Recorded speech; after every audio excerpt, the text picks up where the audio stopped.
Good afternoon. My name is Jacob Folger. I'm a sculptor and an artist, and I show people how to make things on my YouTube channel. And today we are making a troll. Um, Now you can just follow along.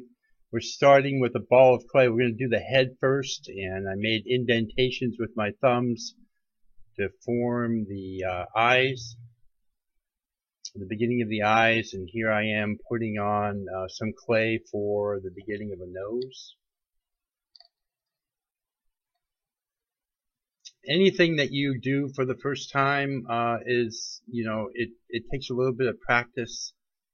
So, I've made many different pieces out of clay, and I have a lot of practice, so it goes fairly easy for me.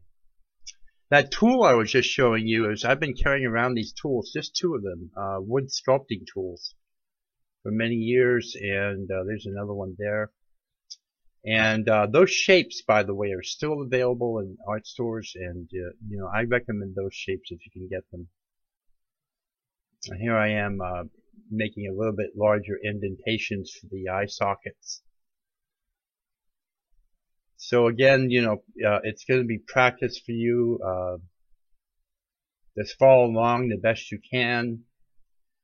And if you find yourself getting impatient, take a break, work on a different area, or just take a break altogether. Now I'm going to use the back of a paintbrush here to make the eye sockets. And I'm going to make the eye sockets, or the pupils of the eyes pointed kind of down and to the left. It's a lot easier to make them look somewhat realistic if you have them pointed in another direction instead of straight on. Now I'm working with self-hardening clay here, but you can sculpt your troll in anything that you would like. Oftentimes I work in polymer clay, but I'm short today. I don't have that much of it with me, so I'm working in self-hardening clay. The best brands I have found are Marblex or Mexican clay, but there's many brands on the market. Most of them are very good. The main thing is if clay sits on the shelf for a long time, it will get hard. So you want to make sure it's soft before you buy it. Here I am working on the mouth and the lips of the mouth. Sometimes you're pushing, you're prodding, you're pulling, you're adding clay, taking away clay. It just takes a little bit of patience. It's really not that hard once you've done it a few times.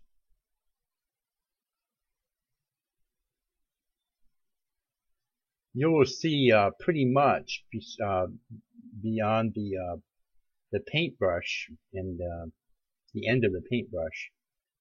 The only sculpting tools I'm using here are the two that I showed you. The wood sculpting tools that I've been carrying around for many, many years.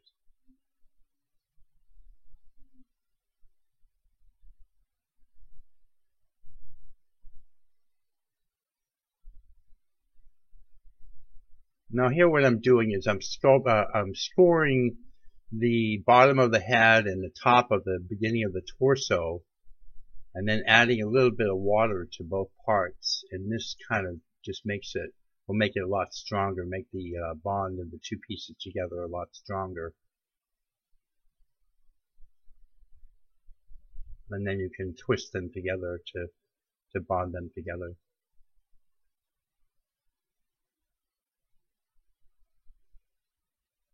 I got inspired to make the troll, and I had trouble sleeping because I had this troll on my mind. So I got up earlier before the light of day and started it, and that's why it kind of has this orange glow to it, because the lighting wasn't really good.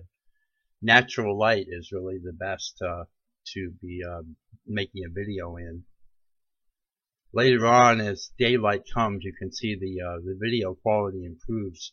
I do apologize for that.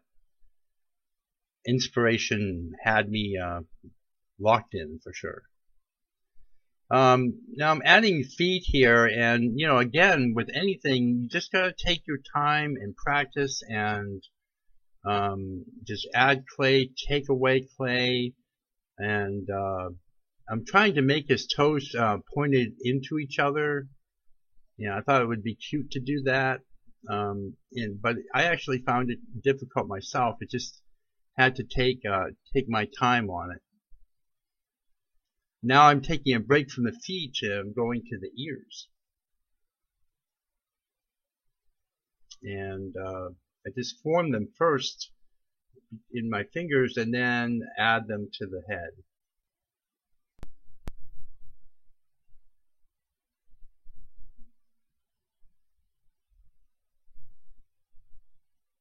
And here I am doing the second ear. You notice how I press in near the center of the clay there. It creates a kind of like a rib or ridge, and makes the ear look a little bit more natural by doing that.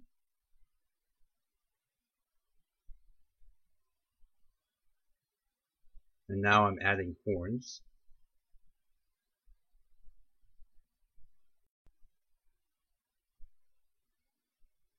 And now I'm working on the arm, and what I'm going to do with the arm is I'm going to bring the arm down to his feet and add a hand kind of holding on to his right foot. And part of the reason why I'm doing that is I think it's cute, but also I kind of want to obscure that foot because I had so much trouble with it. So you can do things like that, just be a little bit creative. And it's a lot easier to sculpt, fingers and hands onto something so that they're kind of doing something as opposed to just, flat. It just it makes it work out better, and the hands and fingers tend to look better if you do that. So here the right hand is actually gripping the foot, and I'm adding fingernails with the sculpting tool. If ever you want to take a break, if you're sculpting in the self-hardening clay, you can cover your work with a plastic bag and just leave it like that.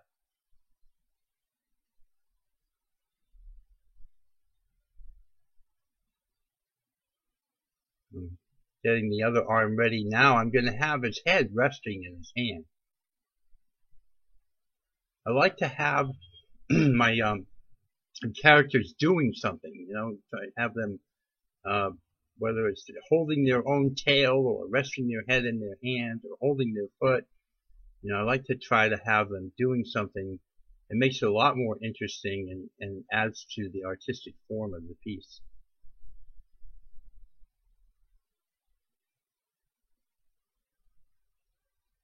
Now his fingers the idea is to make his other two fingers look like they're folded down and against his cheek, and so that's why I shortened them like that.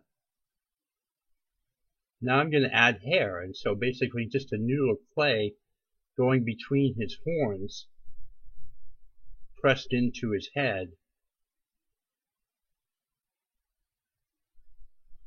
and now adding texture to make it look like hair, just by using a sharp wood sculpting tool on a sharp end.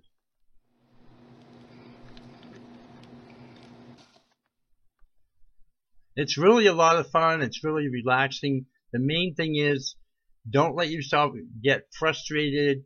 If you're new at it, it may take a little while to get it to look like mine, or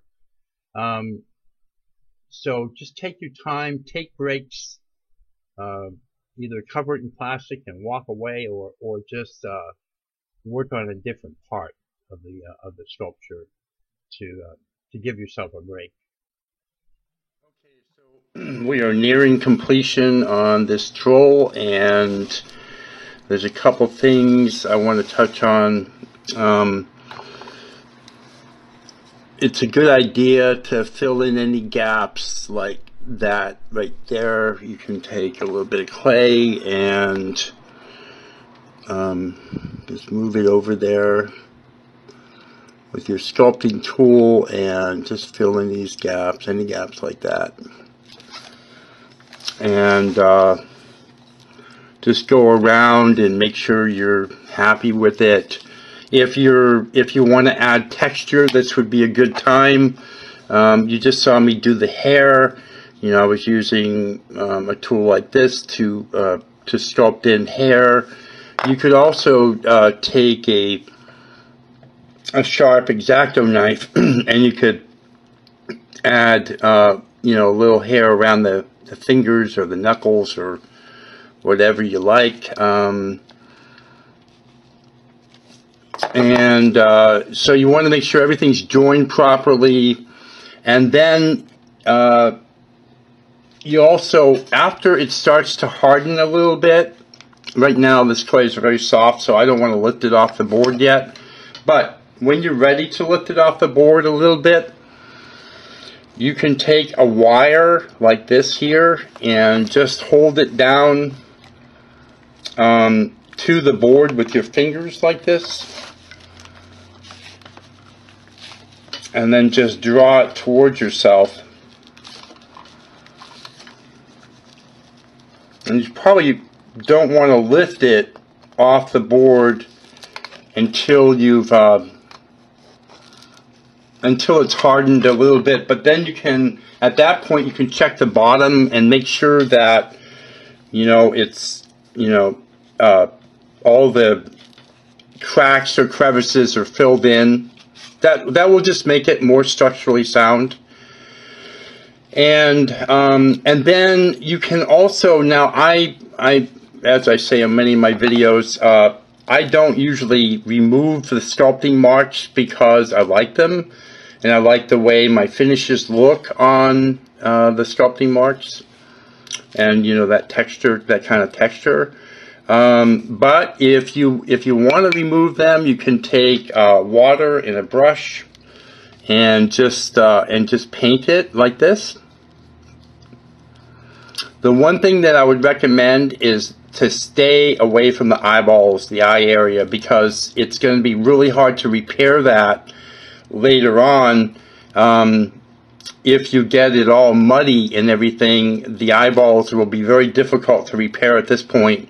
So I would stay away from them entirely. And you also can, when you're brushing it, you can dab the brush, get the most of the water off of it before you start brushing it.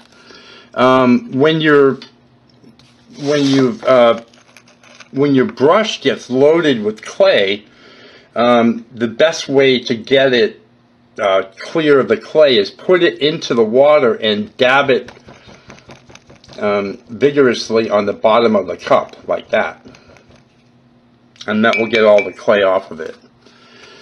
And then I think when it's done, you might want to sign it. You can find a place on there and just sign it. The way I sign, use the tool I use is this sculpting tool here, and I just put my initials in like this, or not my initials, but my last name, like that. So you can do that, and then when you're actually going to dry it, you can. The best thing to do is put it in loosely wrapped in a plastic bag,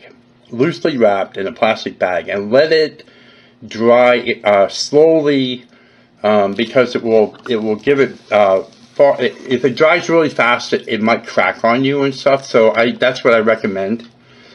Now if you've done this project in polymer clay, you can use alcohol in a paintbrush instead of water in a paintbrush to do the smoothing. And of course, you want to bake it to the based on the instructions on the packaging for the polymer clay that you used. And that's about it. So we've made a troll today. If you like this kind of content, I do a lot of videos along these lines. I have nearly 500 videos now on a number of subjects, especially things like this. And if you like the video, please click on the like button and leave me a comment. Tell me what you thought of the video or any comments that you might have. And when you make your troll, please send one to my email address, which is on my channel page. And thank you so much for watching. Have a great day.